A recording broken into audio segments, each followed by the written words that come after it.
148일차 현대어 성경 사도행전 9장. 한편 사울은 모든 그리스도인을 다 잡아 죽일 작정으로 살기가 등등해서 예루살렘에 있는 대제사장을 찾아갔다. 그는 다메섹에 가서 그리스도인이면 남녀를 가릴 것 없이 눈에 띄는 대로 모조리 예루살렘으로 붙잡아 올 테니 다메섹에 있는 여러 회당에 보내는 공문을 써달라고 요구하였다. 사울이 이 용무를 갖고 다메섹 가까이 갔을 때였다. 갑자기 하늘에서 눈부신 빛이 번쩍이더니 그를 둘러 비추었다. 사울은 그만 땅에 엎드러지고 말았다. 그때 한 음성이 사울에게 들렸다. 사울아, 사울아, 어찌하여 나를 박해하느냐? 당신은 누구십니까? 사울이 물었다. 그러자 곧 대답이 들려왔다. 나는 네가 박해하는 예수다. 일어나 시내로 들어가서 내 명령을 기다려라. 사울과 같이 가던 사람들은 놀라서 말도 못하고 서 있었다. 그들에게는 음성만 들려올 뿐 아무것도 보이지 않았다. 사울은 겨우 땅에서 일어났다. 그러나 앞이 보이지 않았다. 눈이 먼 그는 사람들의 손에 이끌려 다메섹으로 들어가 사흘 동안 맹인이 된 채 아무것도 먹지도 마시지도 않고 지냈다. 다메섹에는 아나니아라는 한 신도가 살고 있었다.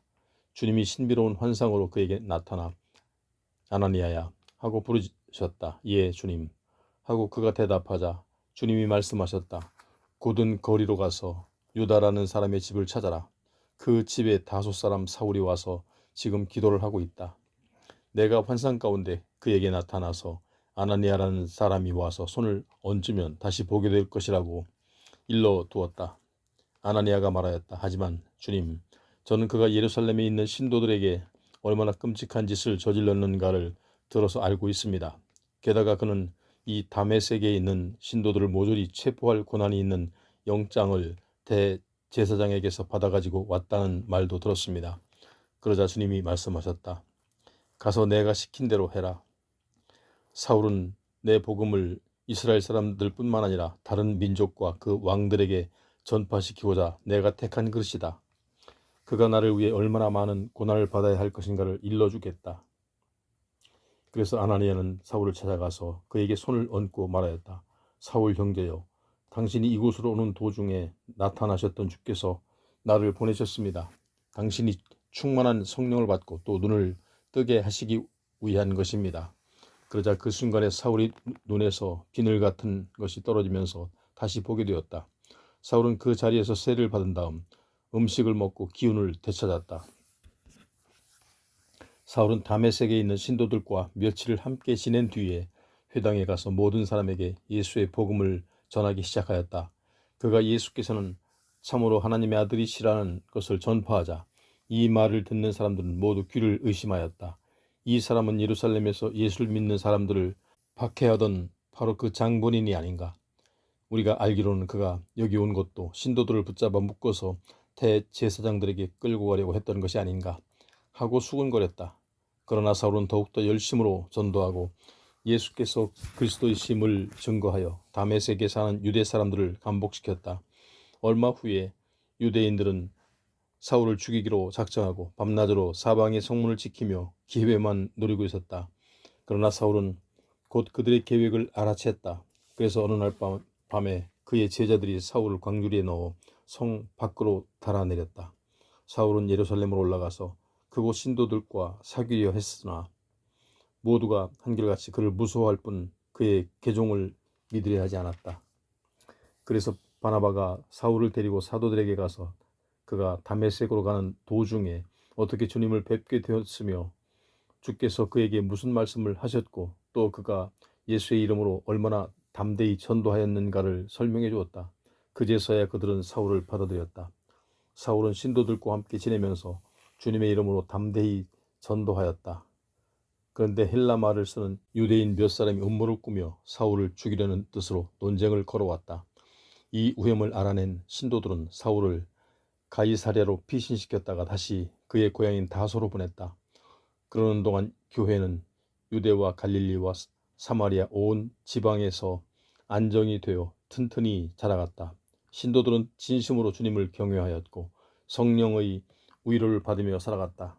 여러 지방에 있는 신도들을 방문하는 도중에 루따에 들른 베드로는 거기서 애니야라는 사람을 만났다. 이 사람은 8년째 중풍으로 누워 있었다. 베드로가 그를 보고 말하였다. 애니야여, 예수 그리스도께서 당신의 병을 고쳐 주셨으니 일어나 침구를 정돈하시오. 그러자 그 순간에 그의 병이 나았다. 루다와 사론에 사는 주민들은 애니야가 일어나 걸어다니는 것을 보고 주께로 돌아와 신도가 되었다. 요바에 다비다라는 여신도가 살고 있었다. 헬라말로 도르가 곧 사슴이라는 뜻의 이름을 가진 그 여자는 언제나 남에게 친절을 베풀며 살았는데 특별히 가난한 사람들에게는 더욱 그러하였다. 그런데 바로 그 무렵에 도르가가 병이 들어 죽었다. 그의 친구들은 시신을 씻어 다락방에 뉘어놓았다. 그리고 때마침 베드로가 가까운 곳에 루다에 와 있다는 소식을 듣고 두 사람을 보내어 요바로 급히 와 달라고 요청하였다. 베드로가 쾌히 승낙하고 곧 그들과 함께 요바로 오자 신도들은 도르가의 시신이 안치된 다락방으로 베드로를 안내하였다. 그 방에는 도르가가 살아있을 때 친절을 베풀어준 과부들이 가득 모여 앉아 울면서 도르가가 자기들을 위해 만들어준 겉옷과 속옷을 베드로에게 보여주었다. 베드로는 모든 사람을 방에서 나가게 한 후에 무릎을 꿇고 기도드렸다. 그리고 시신을 향해 돌아앉아서 다비다여 일어나시오 하고 말하였다. 그러자 그 여자가 눈을 떴다. 그리고 베드로를 보자 일어나 앉았다. 베드로는 손을 내밀어 그 여자를 일으켜 세웠다. 그리고 신도들과 과부들을 불러 도르가를 보게 하였다. 이 일이 온 요바에 알려지자 많은 사람이 주님을 믿게 되었다. 베드로는 얼마 동안 요바에 머물러 있으면서 피역공 시몬의 집에 묵었다. 10장 가이사랴에 고넬료라 하는 로마 군대의 장교가 있었다. 이달리아라 하는 파견 부대의 부대장인 그는 신앙이 두터워 온 가족과 함께 하나님을 공경하고 있었다. 또한 그는 후하게 자선을 베풀며 늘 기도하는 사람이기도 하였다. 어느 날 오후 3시쯤이었다. 그는 신비로운 환상 속에서 그의 앞으로 걸어오는 하나님의 천사를 보게 되었다. 고넬료야. 그 천사가 불렀다. 고넬료는 두려움 속에서 그 천사를 바라보며 무슨 일이십니까? 하고 물었다. 천사가 대답하였다. 하나님께서 너의 기도와 자선을 기억하신다. 이제 곧 요바에 사람을 보내어 시몬 베드로라는 사람을 찾아라. 그는 바닷가에 사는 피역공 시온의 집에 있다. 천사가 사라지자 고넬료는 하인 두 사람과 자기 호위병이며 신앙이 두터운 한 병사를 불러 자기에게 있었던 일을 말해준 다음 그들을 요바로 보냈다. 이튿날 그들 세 사람이 요바 근처에 이르렀을 때 베드로는 기도를 드리러 옥상에 올라가 있었다. 그때가 마침 정오여서 베드로는 시장길을 느꼈다. 점심 식사는 아직 준비 중이었고 그러는 중에 베드로가 무화의 경지에 들어갔다. 그가 쳐다보니 하늘이 열리고 네 귀퉁이를 맨 큰 보자기 같은 것이 내려오고 있었다. 그 속을 들여다보니 이스라엘 사람에게는 먹지 말도록 금지되어 있는 뱀과 새 등 온갖 종류의 짐승이 들어있었다. 그리고 한 음성이 들려왔다. 자, 어느 것이든 원하는 대로 잡아먹어라. 베드로가 소리쳤다. 아닙니다. 주님, 저는 지금까지 율법에 금지되어 있는 이런 것을 입에 대어본 일이 없습니다. 음성이 다시 들려왔다. 하나님께 대꾸하지 말라. 하나님께서 정결한 음식이라고 하시면 그것을 정결한 것이다. 똑같은 환상이 3번이나 반복되더니 그 보자기는 다시 하늘로 들려 올라갔다. 베드로는 그 환상이 무엇을 의미하며 어떻게 하라는 것인지 몰라서 매우 당황하고 있었다. 바로 그때 고넬료가 보낸 사람들이 그 집을 찾아내어 대문 밖에 서서 여기가 시몬 베드로가 묵고 있는 집이냐고 물었다. 아직 베드로가 방금 본 환상에 대해 골똘히 생각하고 있는데 성령께서 말씀하셨다. 세 사람이 너를 찾아왔다. 내려가서 그들을 만나고 그들과 함께 가라. 염려하지 말아라. 그들은 내가 보낸 사람들이다. 베드로가 내려가서 내가 당신들이 찾는 사람이요 무슨 일로 오셨소? 하고 물었다. 그러자 그들은 로마 군의 장교 고넬료는 선하고 신앙심이 깊은 사람이며 유대인들에게서 존경받고 있다는 것과 그에게 천사가 나타나서 베드로를 청하여 하나님께서 하시는 말씀을 들으라고 지시하였다는 경위를 말하였다. 베드로는 그들을 맞이하여 그날 밤을 거기서 묵게 한 뒤 다음 날 그들과 함께 길을 떠났다. 요바에 있는 신도 몇 사람도 동행하였다. 이튿날 그들이 가이사랴에 도착해 보니 고넬료는 친척과 친구들을 불러놓고 베드로를 기다리고 있었다. 베드로가 집 안으로 들어가자 고넬료가 베드로 앞에 엎드려 절을 하였다. 베드로가 그것을 만류하며 말하였다. 일어서시오. 나도 역시 사람이요. 고넬료와 잠시 동안 이야기를 나눈 다음 사람들이 모인 방으로 건너간 베드로는 그들에게 말하였다. 여러분도 아시는 대로 내가 이렇게 이방인의 집에 들어오는 것은 유대인의 율법에는 금지되어 있습니다. 그러나 하나님께서 내게 어떤 사람도 차별해서는 안 된다고 환상으로 지시하셨습니다. 그래서 여러분이 나를 부르러 보냈을 때 나는 거절하지 않고 이렇게 왔습니다.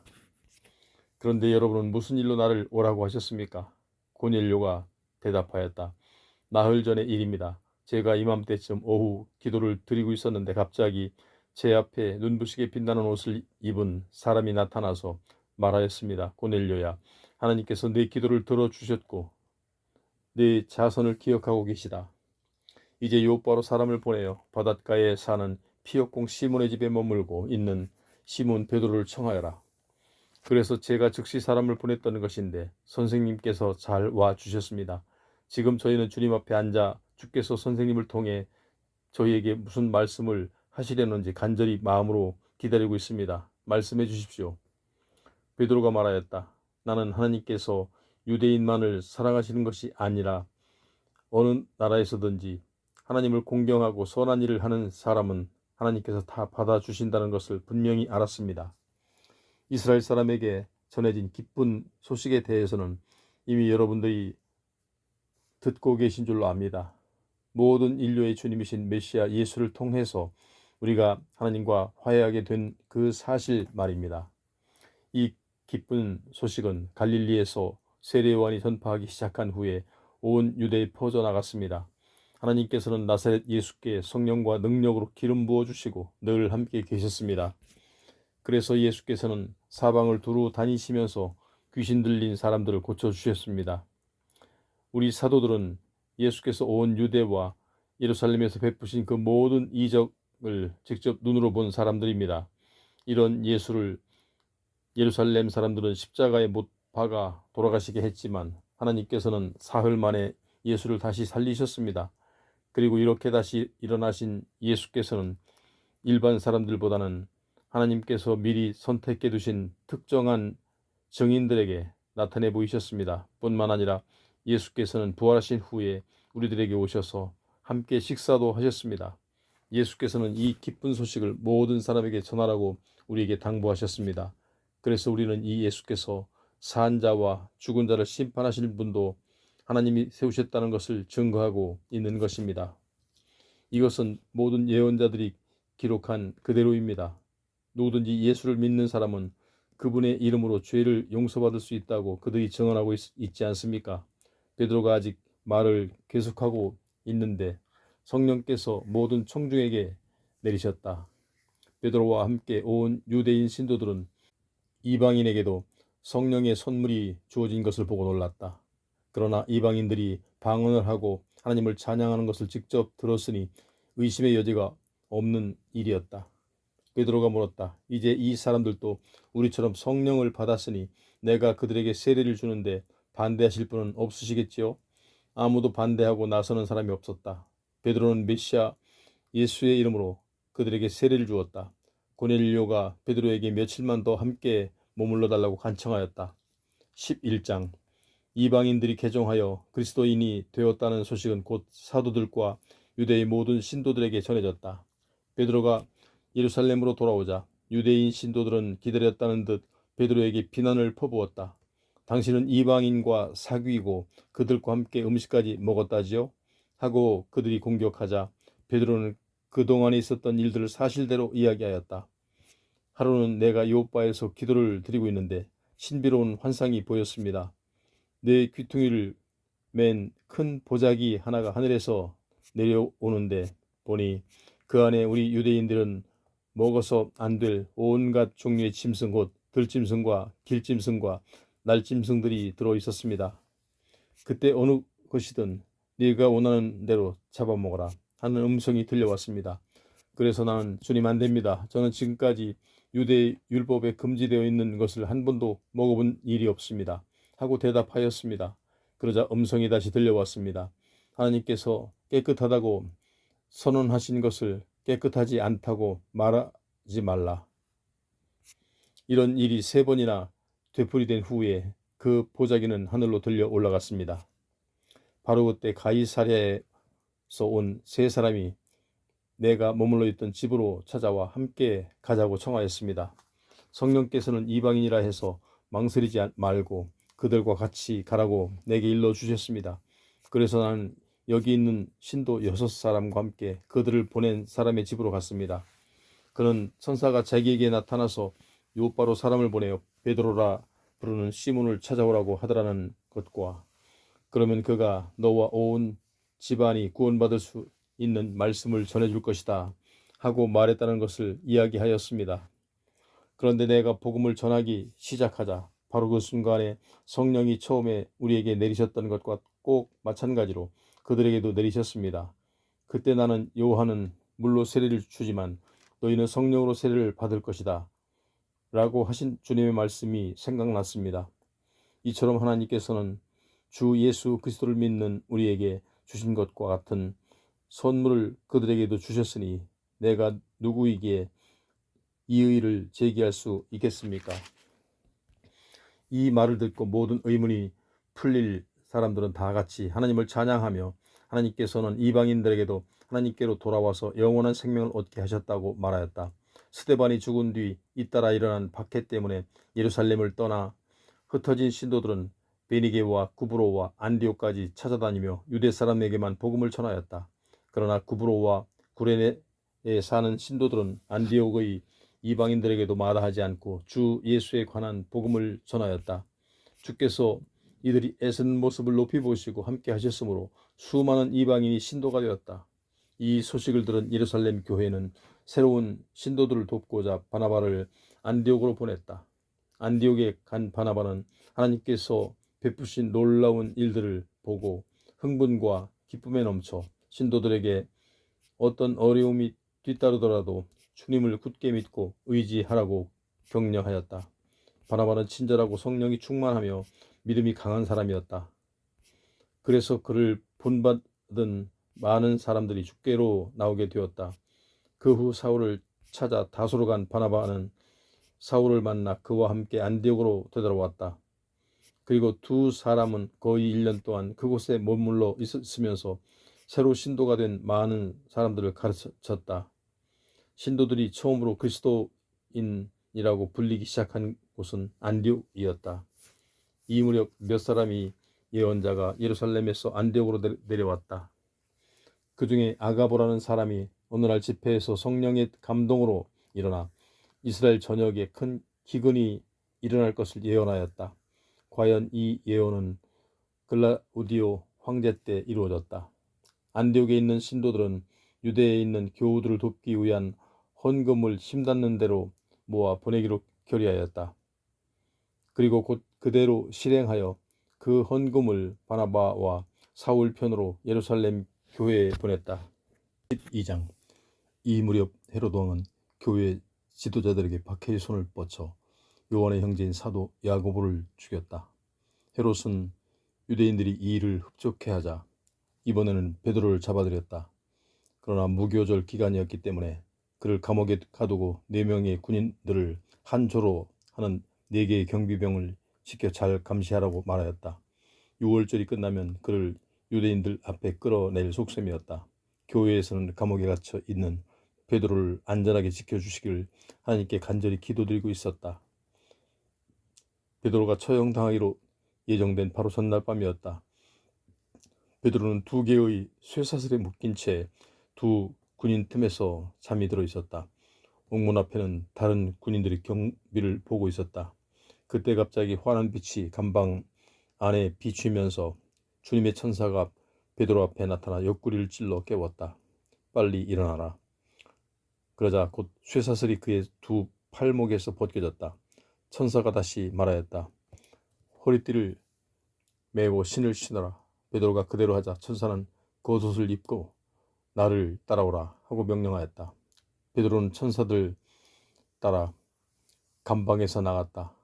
그러나 그렇게 하면서도 그는 꿈이나 환상을 보는 줄로 알았다. 그들이 첫째 초소와 둘째 초소를 지나 드디어 거리로 나가는 철문 앞에 이르자 철문이 저절로 열렸다. 그들이 철문을 나와 함께 한 구간쯤 걸어왔을 때 갑자기 천사의 모습이 보이지 않았다.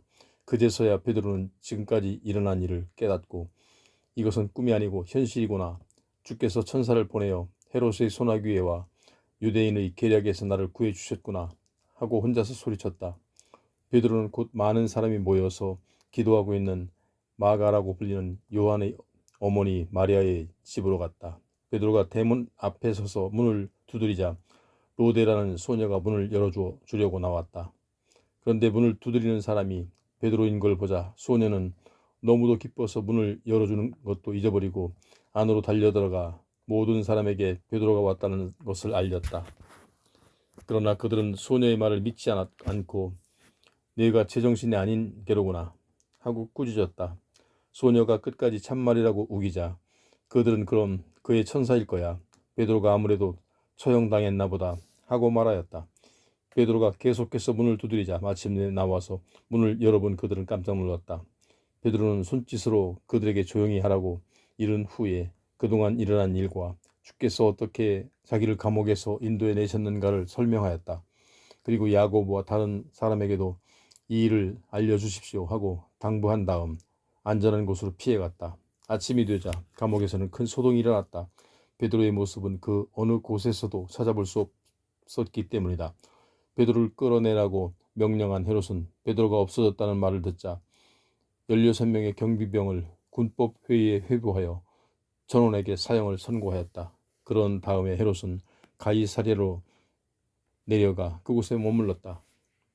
헤롯이 가이사랴에 있는 동안 두로와 시돈의 대표들이 그를 만나러 왔다. 헤롯은 본래 이 두 도시 사람들을 매우 못마땅해하고 있었으므로 이 대표들은 왕의 시종 블라스도를 설득하여 그를 내세워 헤롯에게 화평을 청하였다. 그 두 도시는 헤롯의 영토와 무역을 하면서 경제적으로 의존하는 형편이었다. 특히 식량은 헤롯이 다스리는 영토에서 사들여야만 하였다. 만나기로 한 날이 되자 헤롯은 용포를 입고 왕좌에 앉아 그들에게 연설을 하였다. 이 연설이 끝나자 그들은 열렬히 박수를 보내며 인간의 음성이 아니라 신의 음성입니다 하고 소리쳤다. 그래서 그 순간 주님의 천사가 헤롯을 내리쳐 헤롯은 곧 병이 들어 몸에 구더기가 가득 쓸어서 죽었다. 하나님께 돌려야 할 영광을 가로채 사람들에게서 예배를 받은 죄를 저질렀기 때문이다. 하나님의 말씀을 점점 더 널리 퍼지고 새로운 신도들이 날로 늘어갔다. 바나바와 사울은 예루살렘에서 그들의 임무를 마치자 요한, 마가와 함께 안디옥으로 다시 돌아갔다.